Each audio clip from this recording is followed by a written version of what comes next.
This is UNSU.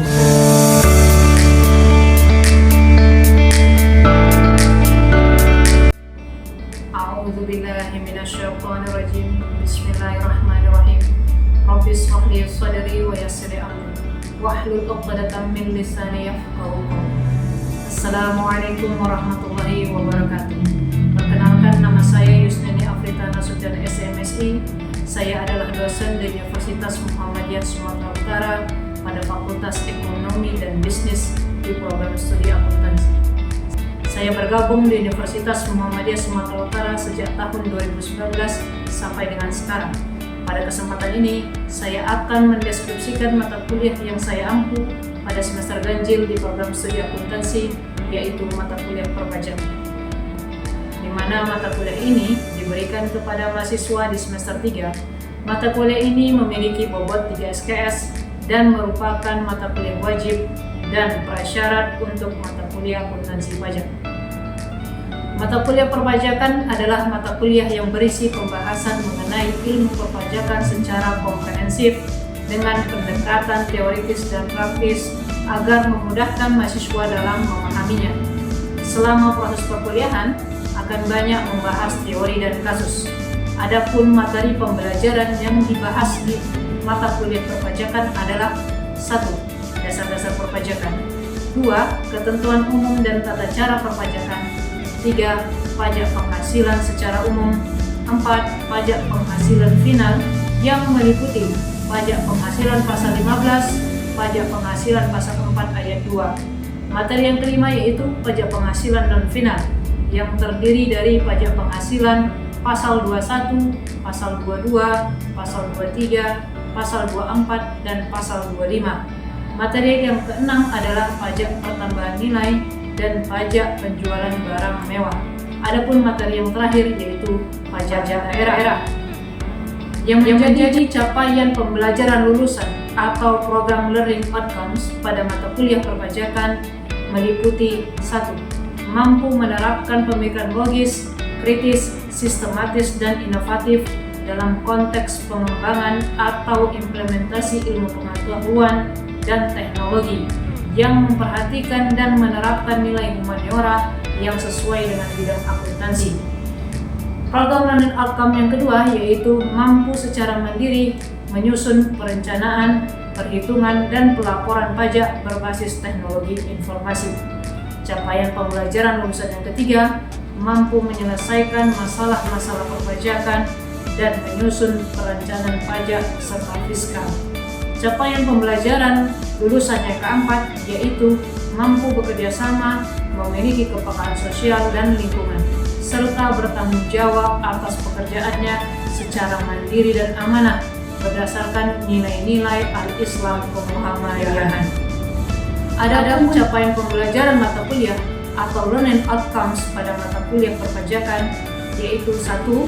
Mampu menelaah konsep dari definisi pajak yang berhubungan dengan sumber penghasilan wajib pajak orang pribadi ataupun wajib pajak badan, dan juga mampu menguraikan segala peraturan pajak yang ada di dalam ketentuan umum dan tata cara perpajakan yang mengatur hak dan kewajiban wajib pajak serta proses pelaporan pajak dengan menggunakan aplikasi e-learning.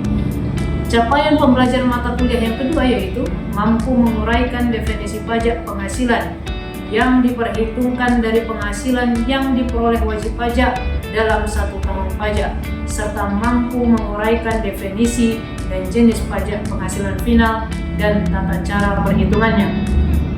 Capaian pembelajaran mata kuliah ketiga yaitu mampu menguraikan, membuktikan, dan mempraktekkan definisi dari jenis pajak penghasilan final, pajak pertambahan nilai, dan pajak penjualan barang mewah, serta memperhitungkan dan melaporkan atas objek pajak penghasilan, pajak pertambahan nilai, dan pajak penjualan barang mewah yang diperhitungkan dari hasil kegiatan bisnis wajib pajak yang berasal dari dalam dan luar negeri yang diperoleh dalam 1 tahun pajak.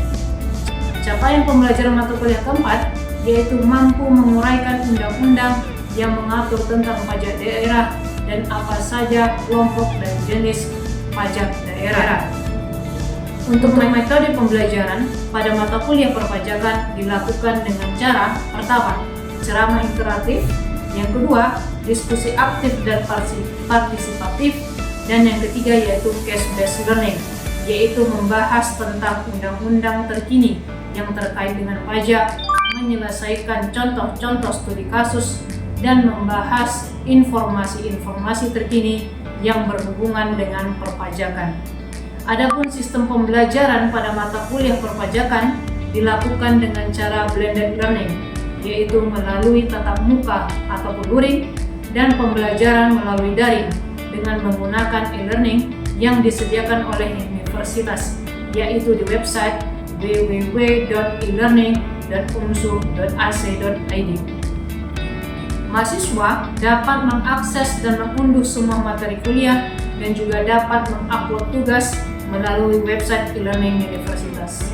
Apabila di luar jam kuliah ada hal-hal yang ingin didiskusikan, mahasiswa dapat menggunakan grup WhatsApp kelas sebagai sarana komunikasi untuk membahas terkait pembelajaran juga terkait dengan tugas mahasiswa.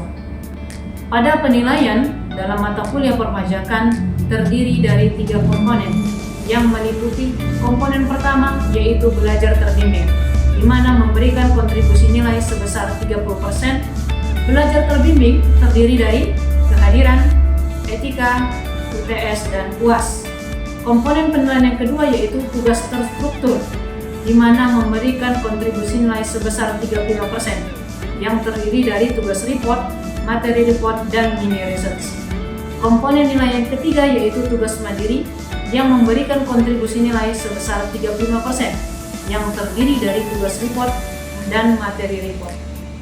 Adapun penjelasan mengenai RPS, kontrak kuliah, dan sistem penilaian disampaikan kepada mahasiswa pada awal pertemuan perkuliahan. Hal ini saya lakukan agar terciptanya keterbukaan dalam proses pembelajaran dan transparansi dalam proses penilaian. Demikianlah deskripsi mata kuliah perpajakan yang saya ampu. Semoga video ini dapat memberikan manfaat dan semoga video ini dapat memenuhi syarat dalam penyusunan dokumen pernyataan diri dosen dalam unjuk kerja Tridharma Perguruan Tinggi atau PDD UKT-PT. Fastabiqul khairan. Wassalamualaikum warahmatullahi wabarakatuh. Assalamualaikum warahmatullahi wabarakatuh. Waalaikumsalam warahmatullahi wabarakatuh. Baiklah, kita lanjutkan materi kuliah kita hari ini mengenai pajak penghasilan pasal 24, di mana minggu-minggu sebelumnya kita sudah menjelaskan mengenai PPh pasal 21. Apa itu 21? Pajak penghasilan wajib pajak dalam negeri. Kemudian PPh pasal 22 mengenai pajak mengenai aktivitas pertama, kegiatan impor, kedua penyerahan barang ke instansi pemerintah, kemudian aktivitas penyerahan barang sangat mewah, yang keempat aktivitas di industri tertentu.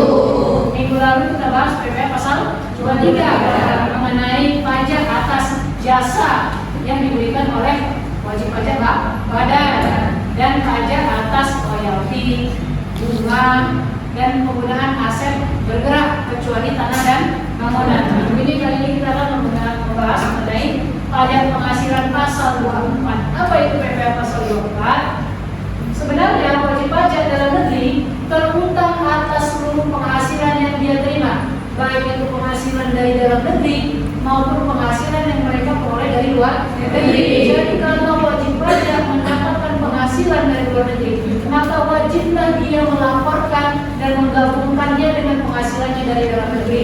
Sebagai contoh, wajib pajak orang pribadi misalnya, atlet kan warga negara Indonesia, dia tulis sebagai wajib pajak dalam negeri. Dia memenangkan perlombaan di luar negeri, mendapatkan penghasilan atas aktivitas perlombaan ataupun kegiatan lainnya, maka penghasilan yang dari luar negeri itu tambahkan dengan penghasilan dari dalam negeri. Nah, untuk meringankan beban pajak berganda yang terjadi karena pengenaan pajak atas penghasilan yang diterima dalam luar negeri, artinya di luar negeri pada saat kita menerima penghasilan kan tidak dikenakan pajak. Si wajib pajak wajib membayar pajak di luar negeri tempat dia memperoleh penghasilan. Sementara di Indonesia pun diwajibkan menggabungkan penghasilan dari dalam negeri supaya dia tidak kena pajak dua kali. si wajib pajak tadi bayar di luar negeri, bayar lagi di dalam negeri. Maka dibuatlah ketentuan pasal 24 Undang-Undang Pajak Penghasilan yang mengatur tentang perhitungan besarnya pajak atas penghasilan yang dibayar ataupun terutang di luar negeri yang dapat dikreditkan. Artinya pajak yang dibayar di luar negeri tersebut bisa kita manfaatkan, kita gunakan dia untuk mengurangi utang pajak kita di dalam negeri dengan syarat penghasilan yang di luar negeri pun ditambahkan dengan penghasilan di dalam negeri. Pada saat Anda menggabungkan penghasilan, disitulah Anda gunakan kredit pajak pasal 24. Makanya PPh pasal 24 dikenal sebagai kredit pajak luar negeri. Pengkreditan pajak luar negeri dilakukan dalam tahun 3 bulan dan penghasilan seperti saya bilang tadi. Pada saat Anda gabungkan penghasilan, di situ juga Anda gunakan kredit pajak luar negeri terkait dengan penghasilan tersebut. Bersamaan berarti. Saat Anda gabungkan, di situ juga Anda kreditkan. Di mana di Indonesia menganut tax credit yang ordinary credit method dengan menerapkan country limitation. Nah, bagaimana prosedur permohonan untuk menggunakan kredit pajak luar negeri tadi? Maka permohonan harus disampaikan ke Direktorat Jenderal Pajak ketika Anda menyampaikan SPT. Jadi ketika si wajib pajak menyampaikan SPT tahunan, disitulah dia menyampaikan permohonan penggunaan kredit pajak luar negeri dengan syarat harus melampirkan dokumen-dokumen ini. Pertama, laporan keuangan dari penghasilan di luar negeri. Harus melampirkan laporan keuangan. Yang kedua, fotokopi SPT yang disampaikan di luar negeri. SPT tahunan ataupun SPT pada saat pelaporan pajak. Juga dokumen pembayaran pajak di luar negeri. Jadi kan di luar negeri sama seperti Indonesia. Harus menyampaikan surat pemberitahuan pajak juga melakukan pembayaran. Jadi Anda lampirkanlah di SPT tahunan Anda di Indonesia pada saat mau mengkreditkan pajak harus melampirkan dokumen-dokumen ini. Inilah prosedur permohonan. Berikutnya, bagaimana cara menggabungkan penghasilan tersebut? Pertama, untuk penggabungan penghasilan dari kegiatan usaha dilakukan dalam tahun diperolehnya penghasilan atau bersifat equal basis. Jadi bedakan nanti diperoleh dengan dilakukannya diterimanya pembayaran penghasilan. Artinya ada penghasilan yang belum dibayar tapi sudah diakui sebagai perolehan penghasilan. Contoh kalau di Indonesia, Anda jual barang secara kredit, apa yang Anda jual?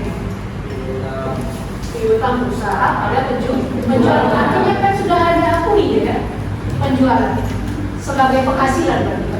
Apakah uangnya sudah diterima? Belum. Maka dari segi pajak khusus untuk penghasilan di luar negeri untuk kegiatan usaha, walaupun penghasilannya belum diterima tapi sudah diperoleh, maka harus diakui sebagai penghasilan tahun tersebut. Yang kedua, untuk penghasilan yang dilakukan di luar usaha lain-lainnya, di luar kegiatan usaha ada kegiatan penghasilan lain-lainnya, maka sistem pengakuannya sebagai cash basis, artinya penghasilannya diakui pada saat kapan diterima hasil dari usaha tersebut, dari penghasilan tersebut. Contoh, ada nanti sewa terkait dengan harta di luar negeri. Nah, penghasilan atau sewa tadi bukan diakui pada saat diperoleh, tapi saat diterima. Uang tersebut baru diakui sebagai penghasilan. Ada dan saya kasih contoh bagaimana supaya lebih memahami. Untuk penggabungan penghasilan berupa dividen dilakukan dalam tahun pajak pada saat diperoleh dividen tersebut ditetapkan sesuai dengan Kementerian Keuangan, peraturan dari Kementerian Keuangan. Nanti ada contohnya lagi. Kemudian kerugian di luar negeri tidak dapat mengurangi penghasilan kita. Nah, itu yang sudah pada Kementerian Keuangan ya. Kalau nanti di luar negeri kita mengalami kerugian, maka kerugian tersebut tidak boleh mengurangi penghasilan. Karena apa? Tadi kan kita bilang penghasilan digabungkan bersamaan dengan pengkreditan. Kalau rugi di luar negeri, apakah ada pajak yang dibayar? Sewajarnya tidak ada pajak yang dibayar karena kita tidak melalui keuntungan. Maka kerugian pun di sini tidak boleh mengurangi. Nah, ini ada contohnya. Ada sebuah perusahaan namanya PP Maju. Selama tahun 2016 dia memperoleh penghasilan sebagai berikut dari luar negeri. Pertama, dari kegiatan hasil usaha di negara Jerman. Dalam tahun pajak 2016, hasil usaha tersebut sebesar 700 juta. Kemudian di negara Belanda memperoleh dividen sebesar 100 juta yang berasal dari keuntungan tahun 2015 dan ditetapkan di rapat umum pemegang saham tahun 2015, baru dibayarkan di tahun 2016. Kemudian di negara Inggris memperoleh dividen 200 juta. Berdasarkan dari Kementerian Keuangan ditetapkan dia diperoleh di tahun 2016. Kemudian penghasilan yang keempat, pendapatan bunga di semester 2016 sebesar 500 juta dari negara bangkrut. Baru diperoleh ataupun diterima nanti hasilnya di April 2017. Maka dari penghasilan yang keempat ini yang boleh digabungkan kepada penghasilan dalam negeri tahun 2016 hanya poin 1, 2, dan 3 saja. Poin keempat tidak bisa. Kenapa? Karena ini penghasilan di luar kegiatan usaha. Nah, dan di luar kegiatan usaha tadi ada cash basis. Kan dibilang penghasilan diterima nanti tahun 2017. Makanya nanti dia yang nomor 4 ini baru boleh digabungkan dengan penghasilan tahun pajak 2017 dalam negeri. Sisanya boleh digabungkan dengan penghasilan dalam negeri tahun 2016. Inilah yang dimaksud pengertian dari ini. Jadi contoh. Sudah, baru berikutnya penghasilan apa saja yang bisa diterima di luar negeri digabungkan dengan penghasilan dalam negeri. Pertama, penghasilan dari saham ataupun sekuritas surat-surat berharga, atau keuntungan pengalihan saham atau sekuritas lainnya. Artinya ada transaksi jual beli saham ataupun surat-surat berharga. Keuntungan atas transaksi tersebut dikenakan pajak di luar negeri. Anda menerima penghasilan di luar negeri, maka penghasilan tersebut bisa digabungkan, pajaknya pun bisa mengurangi. Kemudian terkait dengan bunga, royalti dan sewa sehubungan dengan harta bergerak, mungkin wajib pajak di luar negeri punya aset seperti mesin, kendaraan. Atas harta bergerak tersebut dia sewakan, menerima penghasilan, maka itu pun bisa digabungkan. Penghasilan sewa sehubungan dengan harta tidak bergerak, contoh wajib pajak punya rumah, gedung, hasil aset tersebut menerima penghasilan, maka penghasilan tersebut bisa digabungkan dengan penghasilan dalam negeri. Penghasilan berupa terkait jasa, pekerjaan dan kegiatan seperti saya bilang tadi. Misal Anda dokter diundang ke luar negeri mengisi ceramah, menerima penghasilan. Atau atlet ikut perlombaan di luar negeri yang dapat penghasilan, bisa digunakan penghasilan dan kredit pajaknya.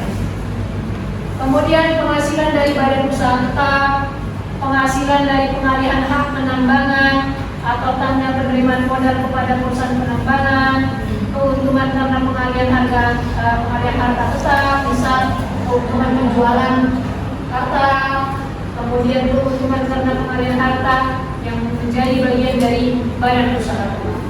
Inilah jenis-jenis penghasilan yang apabila diterima wajib pajak di luar negeri harus digabungkan dengan penghasilan wajib pajak dalam negeri. Berikutnya kita akan masuk bagaimana cara perhitungannya.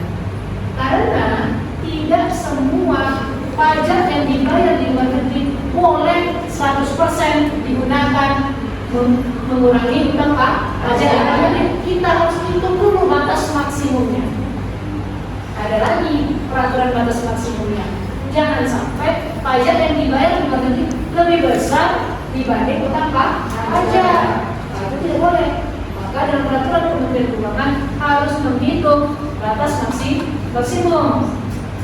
Maka batas maksimum kredit pajak diambil yang terendah dari ketiga metode perhitungan ini. Nanti kita akan hitung masing-masing metode, mana hasilnya yang paling rendah, itu yang diambil.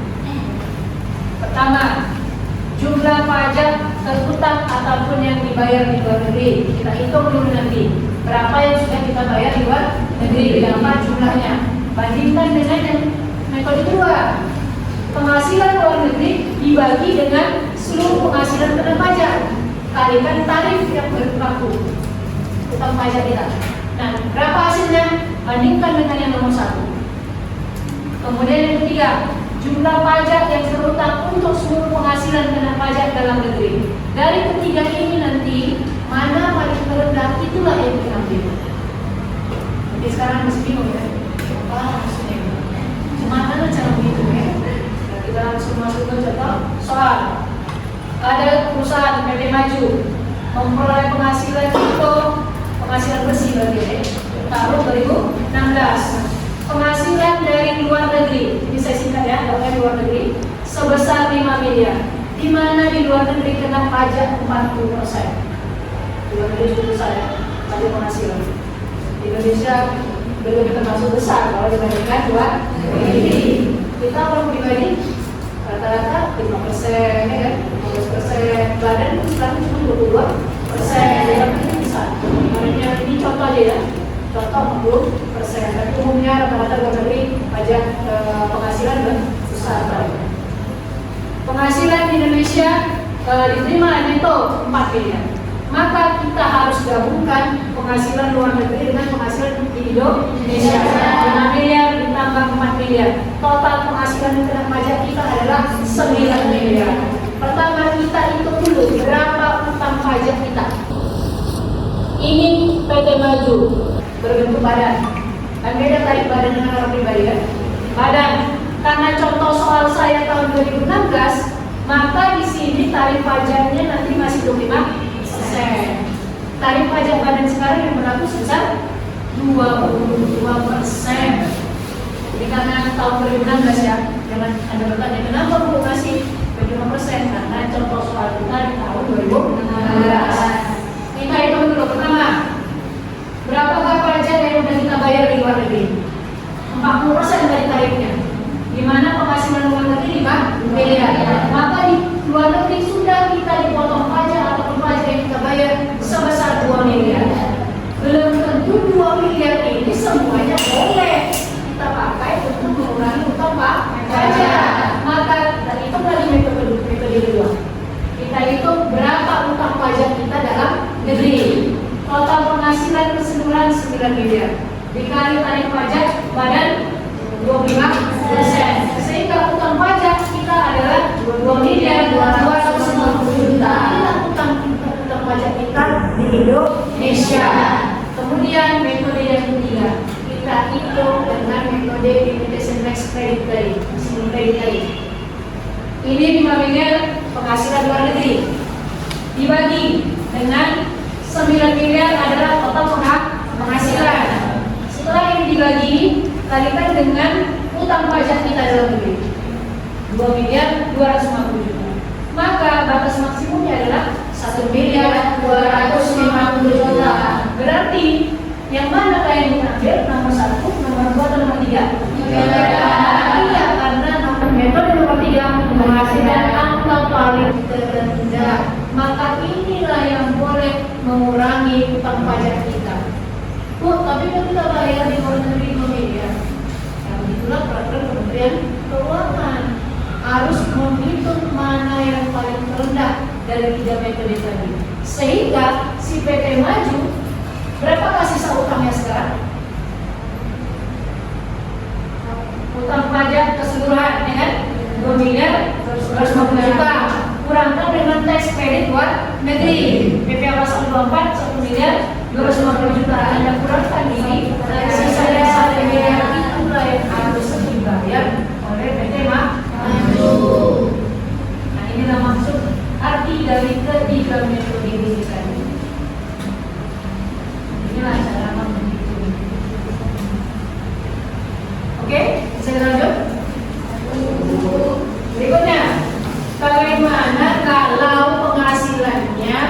lebih dari satu negara, terdapat dari beberapa negara, maka berlakulah namanya per country limitation. Contoh di sini, PT Indrapura selama tahun 2011 punya penghasilan neto dalam negeri 700 juta. Dari Australia penghasilannya 2.750 juta. Di Australia tarif pajaknya 30%. Kemudian di Ukraina penghasilan netonya 250 juta. Di mana tarif yang berlaku di Ukraina 20%. Pertanyaannya, berapakah tax credit atas penghasilan di luar negeri? Kita hitung per masing-masing negara. Kita gabung dulu total penghasilan. Di Indonesia 700 juta, Australia 2.750 juta, Ukraina 250 juta, sehingga total penghasilan 3.700 juta. Kita hitung berapakah total hutang pajak kita. Karena tadi tahunnya tahun 2011, maka tarif pajak perusahaan atau badan 25%. 25% kali 3,7 miliar, sehingga hutang pajak si PT Indrapura adalah sebesar 925 juta. Inilah pajak terutangnya. Pajak terutang boleh dikurangi dengan tax credit. Salah satunya PPh pasal 224. Itulah pajak luar negeri. Kita hitung dulu dengan metode yang tadi. Yang dibayar di Australia, tadi tarif pajaknya 30%, di mana total penghasilan neto 2.750 juta. Sehingga di Australia dibayarlah pajak sebesar 820 juta. Itu maksimum kredit Australia. Caranya tadi penghasilan Australia 2.750 dibagi total penghasilan 3,7 miliar dikali dengan total utang pajak di dalam negeri 925. Sehingga batas maksimum adalah 647.500. Maka berdasarkan perhitungan yang kedua ini, yang diambil yang mana? Yang batas maksimum 687.500. Walaupun di Australia bayar 825 juta. Jadi di Australia. Kemudian di Ukraina. Di Ukraina tadi tarif pajaknya 20%, penghasilan 250 juta. Sehingga yang utang pajak dibayar di luar negeri adalah 50 juta. Hitung lagi batas maksimum.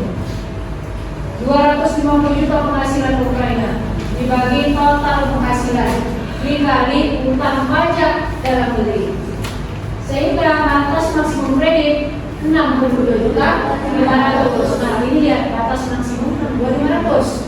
Sedangkan yang dibayar di luar negeri 50 juta. Maka yang kita ambil yang 50 juta yang dibayar di luar negeri. Walaupun batas maksimum 60 juta 500.